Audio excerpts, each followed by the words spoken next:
Alright, we have 2 Teslas, so we decided to order a universal wall connector for one of their cars.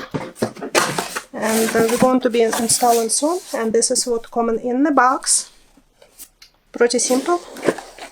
Here's the device. You can wall mount this.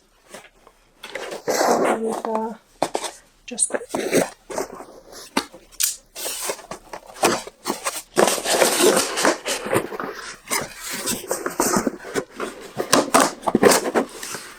so you have a cable right here and instructions.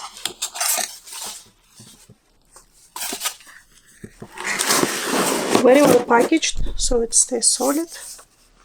So here's your probably instruction how to install. We're going to call electrician for this. Tesla has a certified electricians for installation. So we usually install our Tesla chargers inside the garage. Right here.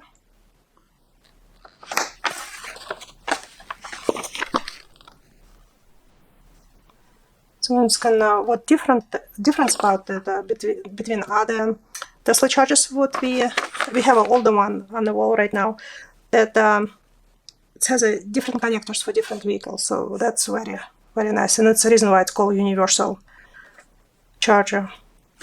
Really looking forward to install this. Instructions with QR codes. So right here it's showing how you can install outside, but we're going to install our charger inside the garage. And this is the template for the mount on the wall. So definitely don't throw this away when you receive it. Yeah, very nice.